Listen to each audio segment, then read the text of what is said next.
اس میں کنٹریبیوٹ کیا. تصوف کا جو پہلا منصب ہے وہ ہے ایتھکس بنانا، کسی معاشرے کی ایتھکس کو ڈیفائن کرنا. یعنی اگر ہم یہ کہیں ہر سوسائٹی کی ایک ایتھکس ہوتی ہے، اگر ہم یہ کہیں کہ مسلم سوسائٹی کی ایتھکس کیا ہے تو اس کا صرف ایک عنوان ہے، وہ ہے تصوف.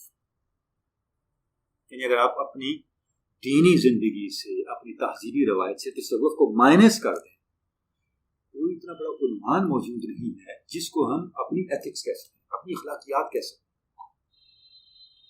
سب پہلا منصب جو تصوف کا ہے وہ اخلاقیات، ہماری اخلاقی تعمیر ہے، ایک فرد کی اخلاقی اصلاح.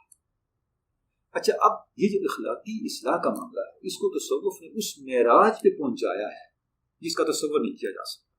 امام غزالی جب تصوف کی طرف مائل ہوئے اور پھر جب انہوں نے یہ پورا سفر طے کیا اور آخر میں اپنی جو سرگزشت لکھی المنقذ من الضلال، اس میں وہ فرماتے ہیں کہ صوفیاء کے پاس وہ اخلاقیات ہے، اگر پوری دنیا کے اہل دانش اکٹھے ہو جائیں اور اپنی پوری صلاحیتوں کو استعمال کر لیں، صوفیاء کی دی اخلاقیات میں ایک نقطے کا اضافہ نہیں کر سکتے. یعنی صوفیاء نے اخلاقیات کو اس درجہ کمال پہ پہنچایا. وہ ویلیوز جن کو ہم پڑھتے ہیں یا بیان کرتے ہیں، صوفیاء نے ان ویلیوز کو اتنا نبھایا کہ اس میں جان ڈال دی اور اس آئیڈیل سطح پہ پہنچایا ہے جس کا ہم تصور کوئی کر سکتا ہے. اور آپ اس آئیڈیل کو تلاش کرنے کے لیے کچھ سوچ سکتے ہیں تو وہ اخلاقیات آپ کو صوفیاء دیں.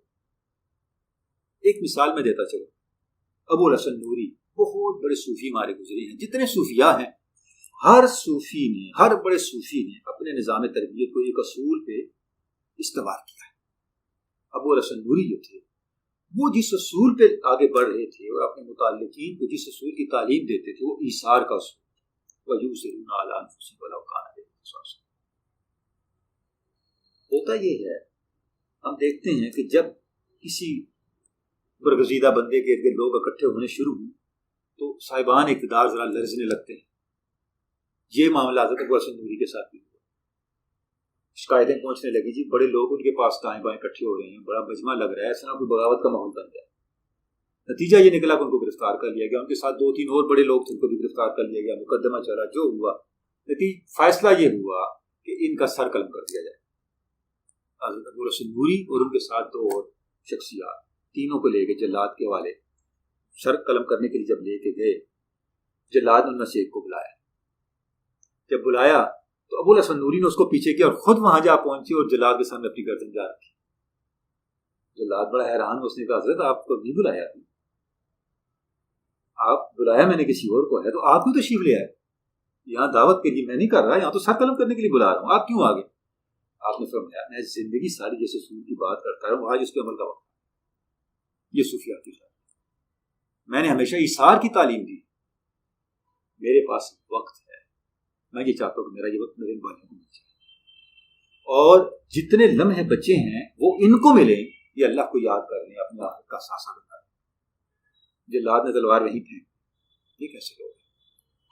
اور بات اوپر یہ پہنچائی کہ اگر یہ لوگ قابل گردن زدنی ہیں، زندیق ہیں، تو پھر مسلمان کون؟ کہنے کا مقصد یہ ہے کہ صوفیاء کو جب ہم دیکھتے ہیں تو انہوں نے اخلاقی ویلیوز کو اس معراج پہ پہنچایا ہے جس کا انسان یہ تصور کر سکتے. یہ ہمارے معاشرے کے اندر، ہماری دینی زندگی کے اندر تصور